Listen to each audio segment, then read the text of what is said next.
ዛሬ በጣም አስገራሚ እና ደግሞ በጣም የደነቀኝ እኔ ስሰማው የሚገርም ታሪክ ነው የምነግራችሁ። እስከ መጨረሻው ድረስ ተከታተሉ። አጠር አድርጌ ነው የምነግራችሁ እና ደግሞ በጣም እንደምታተርፉበት እርግጠኛ ነኝ። እስከ መጨረሻው ስሙ።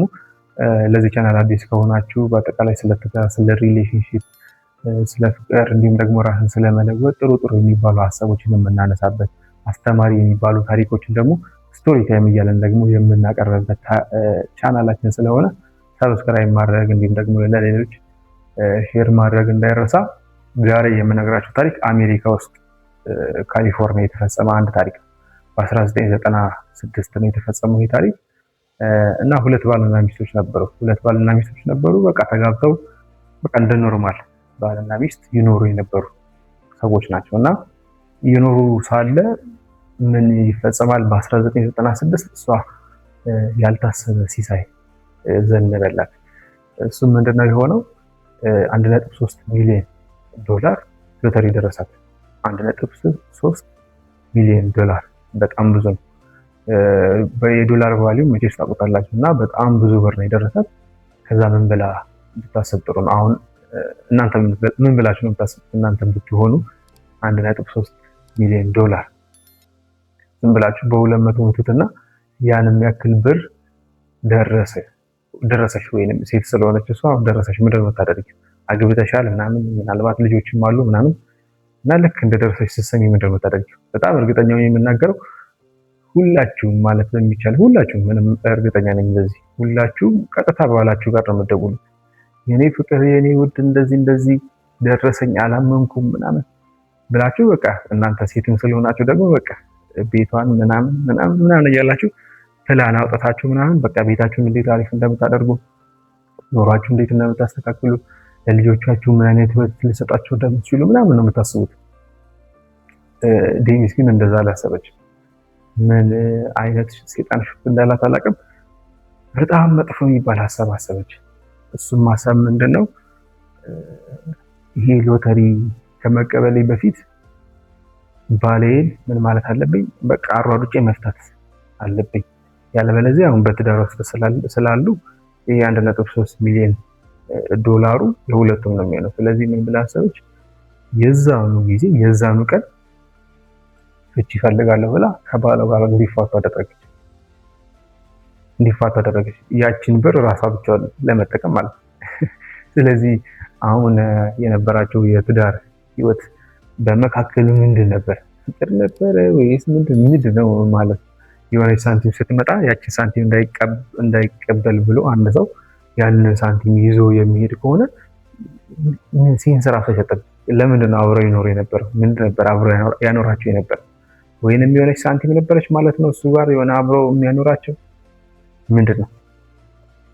እና ግን ምን ሆነ? የሚገርማቸው አስገራሚ መጨረሻው ፍርድ ቤቱ ይሄንን ሁሉ ነገር ያደረገችው ሎተሪ ደርሷት ያንን ብር ለብቻዋ ለመውሰድ እንደሆነ ያቀና ፍርድ ቤቱ ምን አደረገ መሰላችሁ?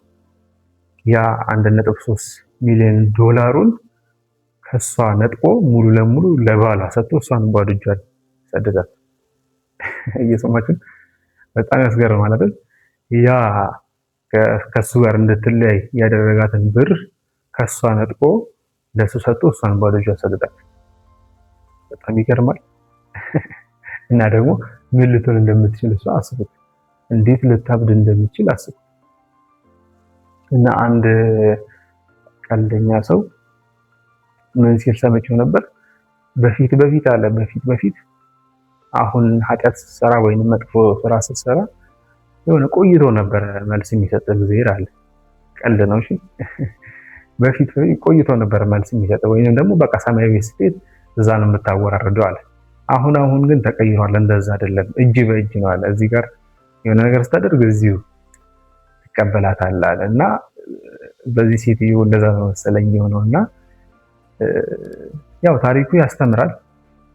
አንደኛ እስካሁን ስናነሳቸው የነበረው በዚህ በስቶሪ ታይም የትዳር ቫልዩ ከፍ የሚያደርጉ ሴቶችን ስናነሳ ነበር። አሁን ደግሞ ያነሳናት ዴኒስ ደግሞ የትዳር ቫልዩ በጣም ዝቅ ለማድረግ ሞከረች፣ ግን ደግሞ ትንሽ ዋጋዋንም ሰጧት። እና ምን ያስተምረናል ይሄ ታሪክ?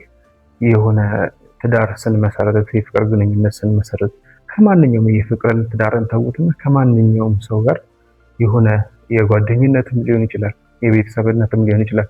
የሆነ ግንኙነት ስንፈጥር የሆነ እንትን አናደርገው። ይሄ ምንድነው?